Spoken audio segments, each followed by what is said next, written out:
Nüüd me muudame natuke vormi ja ma palun siia Berit Joosepi. Sealt ta tuleb. Berit on sellise brändi nagu Berritši looja. Ole kena, tule siia poole. Ja hakkame päris algusest. Ja miks Berit siin on, eks ju? Berit on Tallinna Ülikooli hea koostööpartner olnud. Aga lähme päris algusesse. Kuidas see oli, et ühel heal päeval tuli mõte, et teeks oma kosmeetikatoote turule, mis tegelikult on vist üsna täis? Absoluutselt, jah. Aga tegelikult see kõik algas siis väga naiselikust aspektist, minu enda nahaprobleemist, kus siis kasutades erinevaid antibiootikume ja ravikreeme ja jättes need kuurid pautsi peale, olid mu nahaprobleemid kõik tagasi, erinevad punnikesed, ekseemid ja siis mul oli vaja aru saada, et selliselt ma ei saa jätkata ja ma hakkasin ise leidma endale lahendusi, uurides, kuidas siis minu ema neid asju lahendas, oma punniprobleeme, kuidas vanaema seda tegi ja ma leidsin tee siis looduskosmeetikani. Ja pöördepunkt tekkis sellest, kus me läksime perega siis palireisile. Nii, nüüd ei tööta klikker ka, jah. Rääkimata ekraanist siin ees. Läksime palireisile ja siis nähes siis ühel kalatripil, kalurit,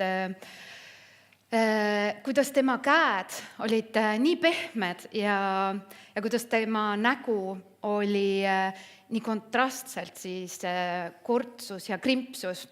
Ja see kontrast jäi nii tugevalt meelde ja me saime aru, et tegemist on vetikatega, mis siis töötab nende käte peal kuidagi nagu ülihästi, aga kuidas siis saada need vetikad nii-öelda enda toodete sisse, siis selleks mul veel tol hetkel aimdust ei olnud.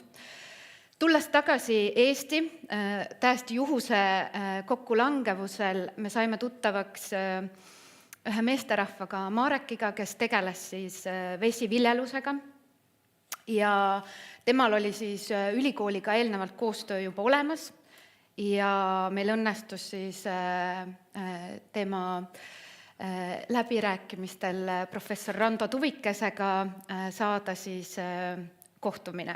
Aga kus sa teadsid, et need meie vetikad ka niimoodi mõjuvad? Seda hakkas kõike meile Rando siis selgitama. Et esimesel kohtumisel me rääkisime oma pali kogemuse talle ära ja siis Rando tutvustaski meile Furcellaria lumbricalis vetikast, see on siis punavetikas. Ja teades seda, et seda vetikat ei olnud eelnevalt kosmeetikatööstuse jaoks uuritud, me kõik teame seda vetikat läbi marmelaadide, et toidutööstuses on seda väga palju kasutatud, aga siis kosmeetikatööstuses ei olnud. Tellisime uuringud, rahastada aitas siis tolleaegne EAS, ilma kelleta meil ei oleks seda võimalust olnud. Ja 2014 aastal meie koostöö siis Tallinna Ülikooliga algas. Kirjelda palun natuke seda protsessi, et mis te siis koos tegite või kuidas see toimis? Kõigepealt oligi see, et me väga kuulasime, mida Rando meile välja pakub, sest tema oli juba ju tegelenud vetikatega, tema kirg on vetikad ja siis Rando rääkiski meile sellest, et Eesti vetes on selline suurepärane vetikas, seda kasvab ka kuskil mujal, Kanadas, aga just Eestis siis seda S-tagar siis toodab selliselt, et ka meie saame seda kasutada tänaseks. mis selles vetikas nii erilist on? Jaa, uuringute tulemused Võib-olla siis me näitasid seda, et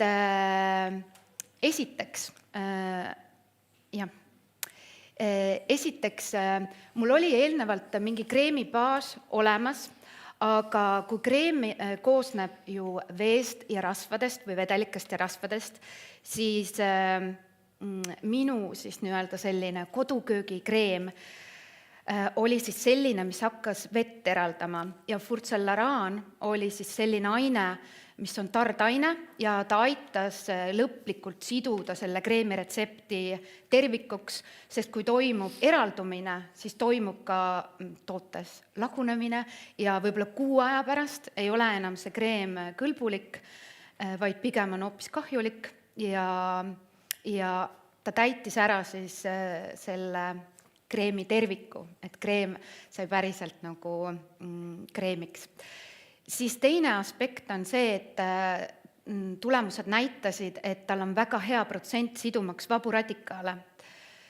Ja kolmas aspekt on siis see, et furcellaraan on makrovetikas ja tal ei ole võime siis minna naha sügavamatesse kihtidesse ja seeläbi siis ta tekitab see furcellaraani aine siis tekitab sellise kile ja skihi ja see siis aitab hoida nahal niiskustasakaalu. Ehk et niiskus on meie nahale üks olulisemaid asju selleks, et meie nahk saaks olla särav ja siis ka nooruslik, et siis tal olid väga head omadused meie toote jaoks. Aga suheldes veel Randoga, oligi, et makrovetikas on olemas, aga mikrovetikat ei olnud ja siis ta soovitas meile, et võiks testida furcellaraani ja astaxantiini, vetikast saadud ainet, siis nende kooslust, seda tänaseks maailmas mitte kuskil ei ole siis eelnevalt sellist kooslust olnud. Ja siis, kui need ideed olid olemas ja nii-öelda katsetatud, siis me hakkasime päriselt nagu ka seda toodet veel kord üle vaatama ja tuligi uus uuring, kus siis mõtlesime, et millisele tootele me täpselt siis nagu esimesena võtame ette. Aga kaua see kõik aega võttis siis? Brändiarendus ja tootearendus siis Tallinna Ülikooliga, see kõik võttis aega 3 aastat. Paralleelselt siis me kogu aeg tegelesime taustal brändi arendamisega, mis saab brändi nimeks, et me tahtsime õudselt Eesti pärast nime, aga seda ei sündinud. Ma panen siin ühe slaidi selle astaxantiini kohta ka veel. Et seda ei sündinud ja brändi nimeks sai siis Perici ja see tuleneb siis minu nimest, Perit. Ja palilt me võtsime kaasa, kuna me märkasime vetikaid, võtsime kaasa sõna she, mis tähendab siis energia ja see tõlgendus on siis, et Perit on kogu oma hinge või energia sinna pannud. Kas see on ära tasunud? See hinge ja energia sinna panek? Jaa, sellepärast, et üks bränd, ta on nii võimaluste rohke, et kõigepealt on see etapp, kus sa arendad toodet, siis sa arendad tootmist, siis sa leiad tooraine tootjad, siis sa leiad pakenditootjad. Sa kogu aeg arened, siis on sul vaja, kui toode on valmis, on sul vaja tegeleda turundusega, mis on täiesti uus maailm ja üldse ettevõtlusega, mis on uus maailm.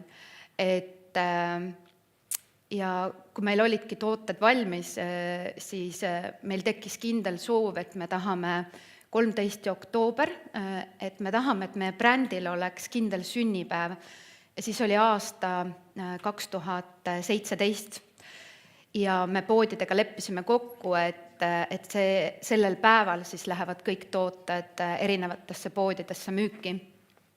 Ja see õnnestus meil väga hästi, ärevus oli mõnes mõttes nagu maas, mõnes mõttes uuesti jälle üleval, sellepärast, et algas ju uus etapp ja me ei teadnud, kuidas inimesed päriselt seda toodet vastu võtavad. Me olime teinud 100 inimese peal pime selliseid katsetusi, aga siis me hakkasime saama tagasisidesid ja üks tagasiside jäi eriti meelde. See oli nimelt see, et üks naisterahvas ütles, et sellel tootel on ju kohutav lõhn, et kuidas seda on võimalik kasutada. Me teadsime, et meie tootel ei ole lõhnakomponente ja me teadsime, et vetikatel võib olla mingi lõhn. Aga mitte öelda hais. Jah, aga me teadsime, et meie tootel ei ole sellist lõhna, mida tema kirjeldas. Me uurisime kõik toorained läbi ja me saime teada, et selleks süüdlaseks on avokaadoõli, mitte üldse vetikad. Ja see oli siis üks partii, mis te saite, jah? See oli üks partii, sest me olime kasutanud kogu aeg või seda avokaadoõli, mis oli ühe konkreetse partii oma, aga siis, kui me juba tellisime suure tootmise jaoks siis nii-öelda suuremad kogused avokaadoõli, aga kõiki teisi tooraineid, siis ilmnes see, et see on teisest sordist ja telli oli sama, või see, kus me tellisime, oli sama. Mis te tegite siis? Me pidime vastu võtma otsuse, et me kutsume kõik tooted poodidest tagasi, kõik tooted me viskasime ära. Nad olid küll kasutuskõlblikud, aga lihtsalt see meeleolu ilmselt, mida sa saad, kui sa seda toodet kasutad, sest see oli päriselt kohutav. Ja see oli rahakulukas, ajakulukas, närvikulukas, kõik kokku. Berit, aga kuna me räägime siin täna kestlikkuse teemadel, et peale selle tooted oled seda kestlikkust silmas pidanud ju ka muudes aspektides. Jaa. Meil on alati olnud oluline, et tooted oleksid looduslähedased, nahasõbralikud, sees oleksid siis meie trumpkomponendid, vetikad ja me oleme alati unistanud ka sellest, et ühel hetkel võiks olla meie pakendid siis ka vetikatest tehtud, aga see unistus ilmselt jääb veel tulevikku. Aga alternatiivina me... Teadlastele üleskutse aidake. Jah, et alternatiivina me leidsime siis lahenduse, kuna me juba eelnevalt kasutasime tegelikult airless-süsteemiga pudeleid, aga me siis leidsime lahenduse refill-pakendite näol. Ja see sündis siis tegelikult sellest, et meil oli soov olemas, aga sisendi andsid meile kliendid, kes siis tõesti on meile väga palju tagasisidesid andnud ja tänaseks ma võin öelda, et ma väga austan ka kõige kriitilisemat tagasisidet, sest minu avokaadoõli näitel see oli väga vajalik, sest see aitab brändil jälle edasi areneda.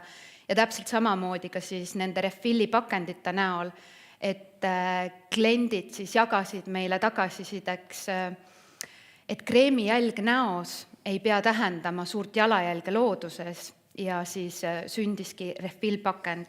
See ei sündinud küll väga lihtsalt, sest too aeg ei olnud pakenditootjad, neil ei olnud sellist lahendust, et see tuli luua siis rätseplahendusena, aga suheldes siis erinevate pakenditootjatega, siis me leidsime need võimalused, kuidas seda teha mõistliku raha eest, sest kui on suured rahad mängus, siis on absoluutselt kõik võimalik. Ja siis tänaseks natuke rohkem kui 3 aastat tagasi sündiski meie refill-pakend, mis on tõesti väga hästi vastu võetud, mille üle me oleme väga uhked ja jah. Aitäh, Berit, siin oli eelnevalt juttu tuleviku vaatest, et kui sina nüüd vaatad sinna tulevikku, 5 aastat, 10 aastat, millest sina mõtled ja unistad? See vetikapakend. Kõik naised kasutavad loomulikult Berritšit, eks ju, ja mitte ainult Eestis, vaid igal pool maailmas ka, aga veel. Ka tänaseks on 12 aastat hiljem, siis kui me alustasime Tallinna Ülikooliga koostööd, on meil õhus juba taaskord uued mõtted, et uued innovaatilised mõtted, et teha taaskord midagi uut ja ägedat. Aga sellest võib-olla veel täpsemalt on vara rääkida, aga kindlasti see vetikapakend ja tooteideid on meil väga palju ja kindlasti tahaks olla ka kuskil välismaa turgudel veel rohkem esindatud. Ja jah. Suur aitäh, Berit! Me soovime sulle edu ja jätkuvalt head koostööd Tallinna Ülikooliga. Ja ma ei tea, reklaami ei ole küll viisakas teha, aga kui Berit mulle esimest korda seda lugu rääkis, siis ta ütles, et selle palil oleva kaluri käed olid siledad nagu beebipeppu. Mina nüüd ootan, millal kasutades Beritši kreemi minu nägu muutub siledaks nagu beebipeppu. Aitäh! Aitäh! Suur tänu!